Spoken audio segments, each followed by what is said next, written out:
You know what was also terrible back in the day is you could go to some computer stores a little bit later on, and you would find a bargain bin, and you would find some decent games in there sometimes. Like I remember getting like Yeah. Duke Nukem 3D and like the original Warcraft RTS game out of a bundle bin.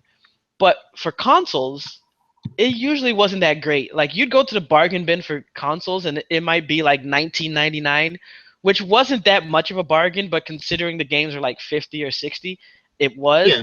But the games would all be shitty.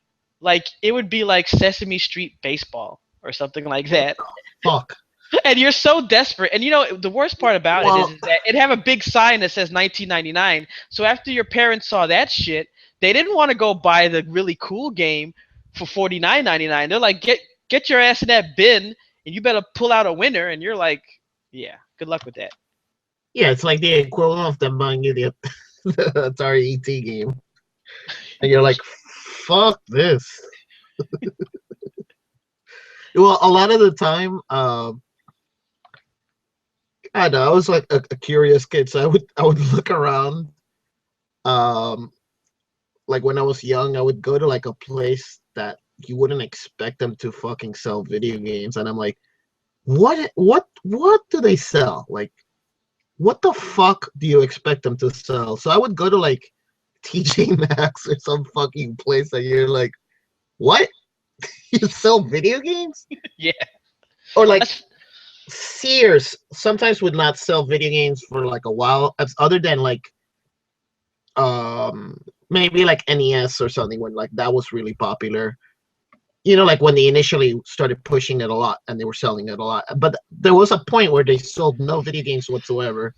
And I remember they had like this really small bin that sold computer games, and it was like the most fucking random shit.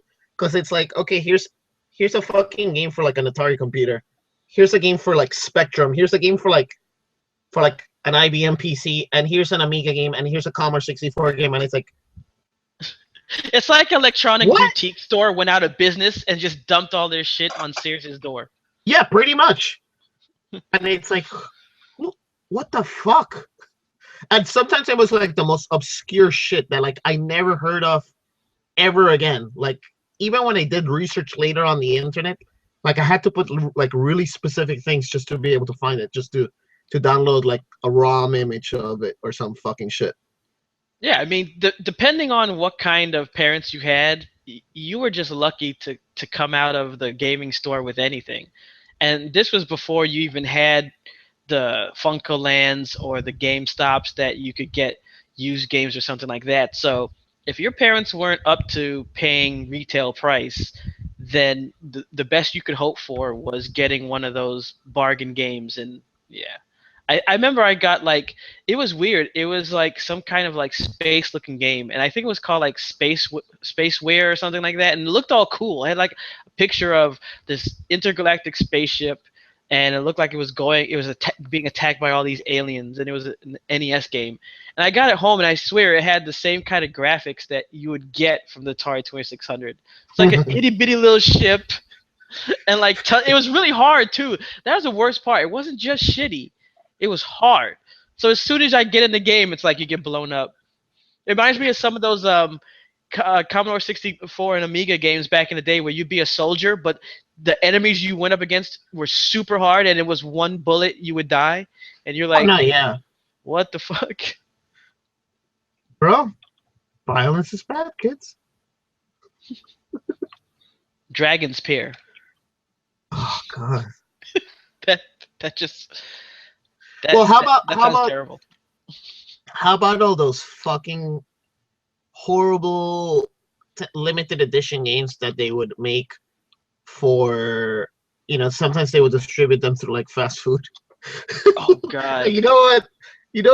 What I'm talking about, because I know you have those Burger King games. I fucking know it.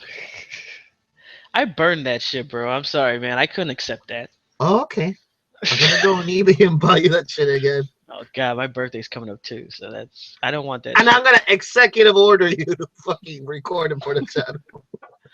Well, the Burger King, The Burger like, the racing game.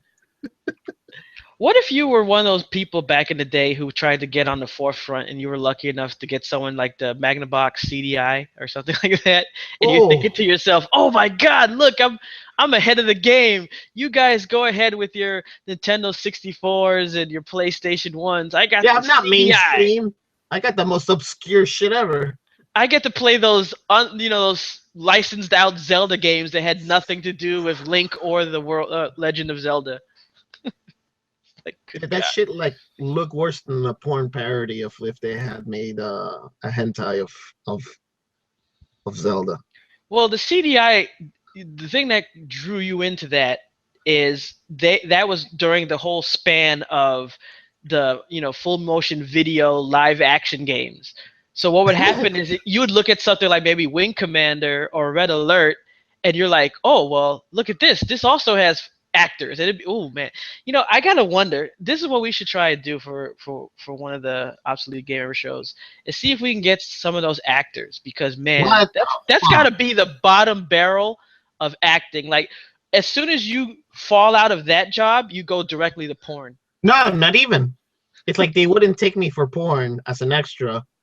So, so I'm doing night trap or some fucking shit. I mean, But man, just think about this: the fucking commercial for the CDI wasn't it the make your own music shit with Marky Mark and CNC Music oh Factory yes, and yes. Crisscross. Yeah. I mean, Nobody that's was jumping when they got the CDI. oh god. Yeah, I'm buying an entire system just to make a custom music video of Marking Mark, and then I'm gonna cut scenes from those gay guys in the CNC Music Factory.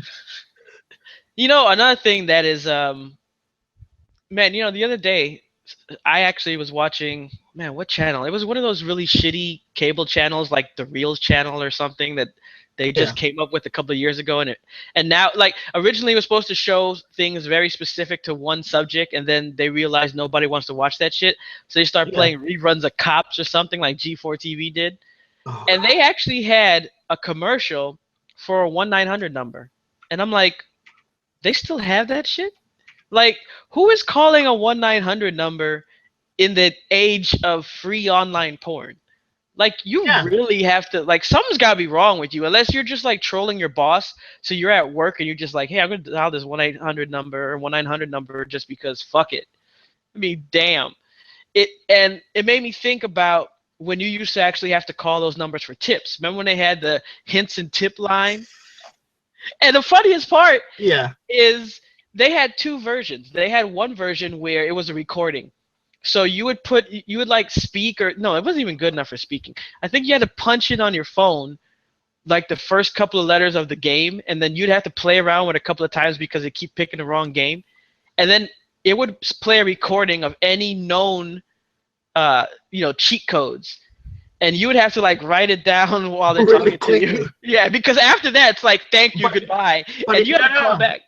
It would cycle all of them, but it's like, would you like to hear this again? And it's like, what the fuck? I have to hear this shit for like, let's say it's 5 minutes long, and you have to hear it for like 4 minutes just to hear that one code you need. And it's like it'll be like a shitty game before, and you're like, it's like if you want the code to make all the characters pink, it is ABXX. You're like, I don't want that shit. I want the unlimited lives code, and that's like the last code, and you're paying like $1.99 a minute.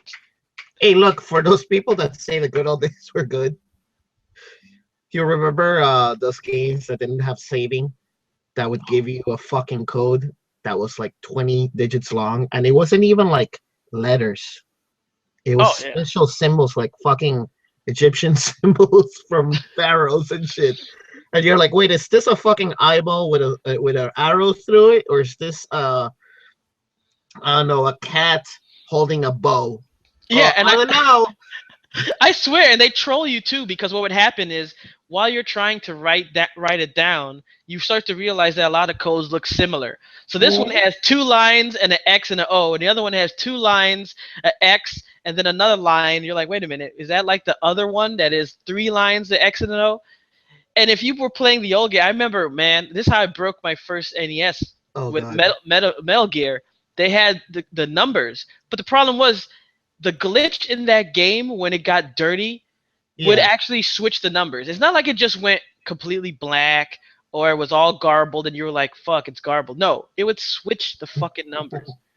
So then you were writing like 1, 2, 4, 7, 8, and all of a sudden, and it's like a whole new set of numbers.